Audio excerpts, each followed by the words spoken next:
Hello and welcome to another episode of Dawnversations.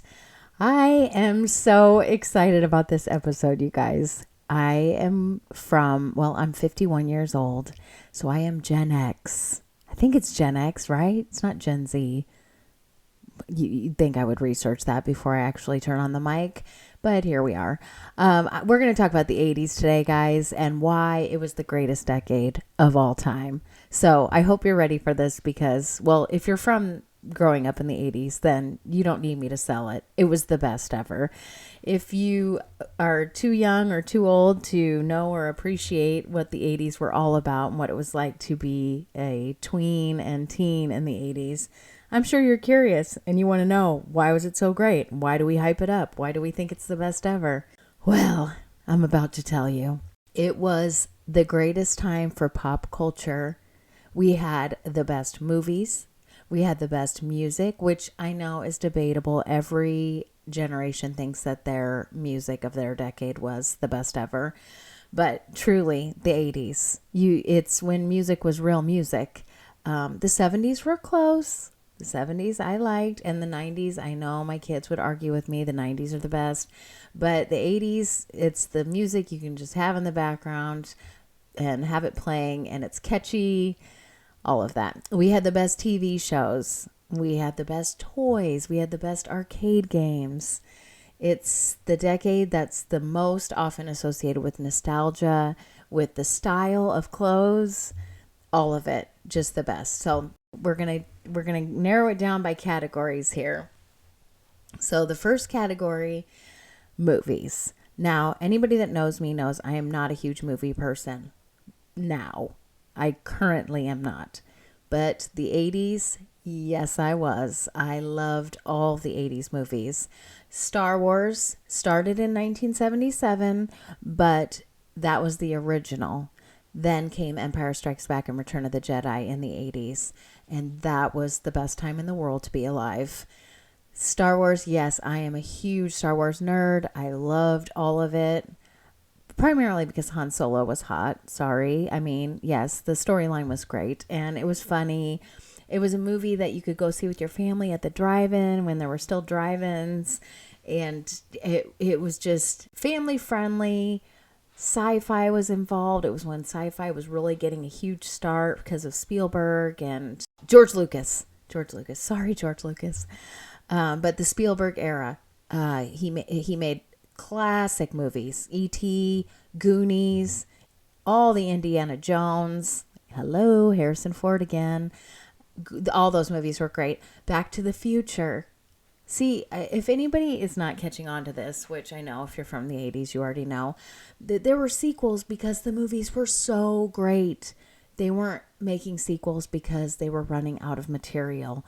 There was so much more to be discovered, and that's why there were sequels. Best movies, all of them. Ghostbusters, Beverly Hills Cop, Top Gun, Crocodile Dundee, Three Men and a Baby, Gremlins. Oh my gosh. Love that movie. And Batman.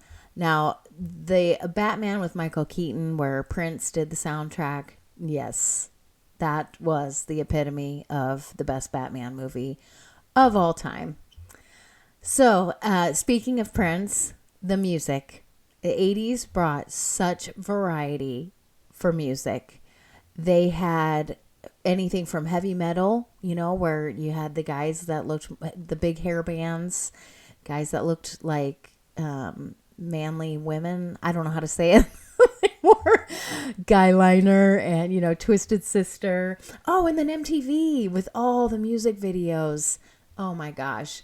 It was so awesome to grow up and I would go and babysit for my cousins and we didn't have cable. So we would go to my cousin's house and babysit and they had MTV and you would have thought, it was the end all be all. And you could watch Michael Jackson and Madonna and U2, all, and Run DMC, all of these bands that made videos, and the videos were just like little tiny movies just for us where you could just watch and see all of the people that you just love to listen to in person. They had Devo came out with Whip It, that seemed like so sci-fi and so forward. And death metal, Metallica. Disco was making its way out. So it was just, the 80s were just still featuring Rolling Stones and Queen and classic bands like that. But when MTV launched in 1981, it just changed the way that everyone consumed music. The bands and the artists had to learn a new way to present themselves, just because it was a visual medium. It wasn't just listening to the next album that dropped. So the top selling albums: 1980, Pink Floyd, The Wall; 1981, REO Speedwagon, High Infidelity; 1982, Asia, with the album titled Asia; 1983, Michael Jackson's Thriller, huge Michael Jackson fan; 1984, Thriller again; 1985, Bruce Springsteen, Born in the USA; 1986, Whitney Houston, with the self-titled Whitney Houston; 1987, Bon Jovi, Slippery When Wet. Bon Jovi. Oh my gosh. Okay. 1988, George Michael, Faith. And 1989, Bobby Brown, Don't Be Cruel. I remember having those songs playing when I was driving to work, when I was in high school. It just brings back so much nostalgia and memories. So the year-end Billboard #1 songs of the 80s. 1980, Call Me, Blondie. 1981, Betty Davis Eyes, Kim Carnes. 1982, Let's Get Physical, Olivia Newton-John. 1983, Every Breath You Take by The Police. 1984, When Doves Cry, Prince. Biggest Prince fan of all time here. 1985, Careless Whisper by Wham. 1986, That's What Friends Are For, Dion and Friends. 1987, Walk Like an Egyptian, The Bangles. 1988, Faith, George Michael. And 1989, Look Away, Chicago. I forgot about Chicago. They were a really good band too. You would listen to your favorite music artist on tape. And if you had multiple artists that you like to listen to, you would make a mixtape. Anybody in the 80s knows exactly what I'm talking about. You'd get the Memorex tape and you'd be so excited, and you'd listen to some songs on the radio and try and capture the whole thing with the DJ not interrupting. And yeah, the mixtape, you could make one and give it to your boyfriend or your girlfriend, show how much you were in love with them. And you would play it in your Walkman, which was a whole other thing of the 80s. The 80s, you could carry your music along with you. That was long before the iPod and your phone that would play everything that you would want. You just had your Walkman and you could listen to whatever you wanted. Hip hop came out in the 80s. It was the first time there were MCs, and then the oh, my kids are going to hate this episode.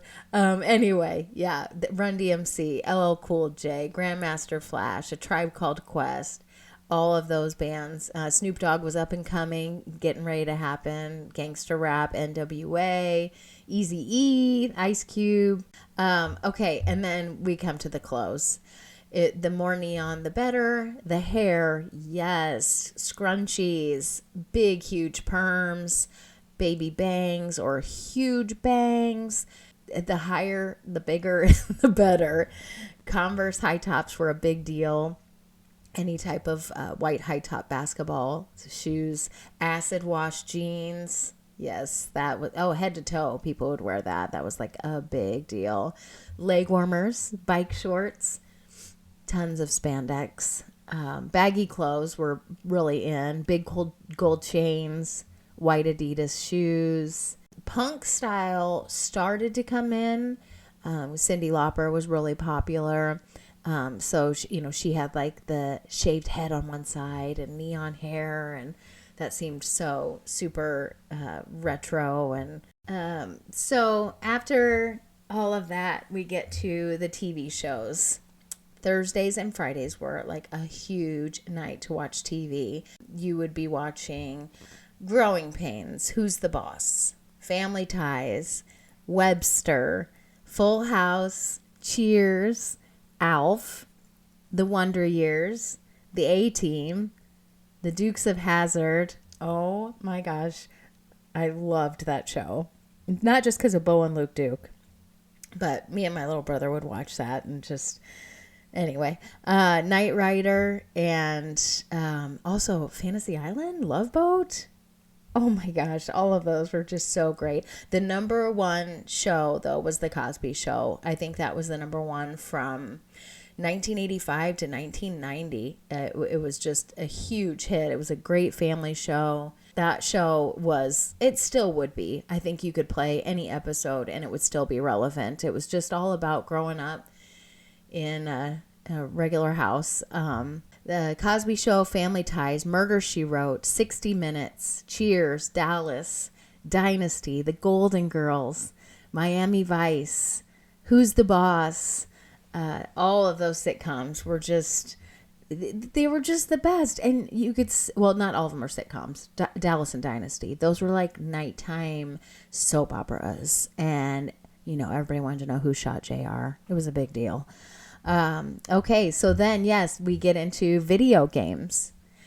Video games, you go to the bowling alley, you'd go anywhere, arcades, and there would just be, they'd be lined up, and everybody wanted to play Pac-Man and Ms. Pac-Man, and Nintendo got released in 1986, and that was the best-selling console of its time, and it completely changed the industry, because then they had Sega and Sega Genesis that came out with all these games. So some of the top selling games of the 1980s were Super Mario Brothers, Tetris, Duck Hunt, Super Mario Land, Super Mario Brothers 3, Super Mario Brothers 2, Pac-Man, The Legend of Zelda, Zelda 2, The Adventure of Link, and Exciteball and Pitfall. Remember Pitfall?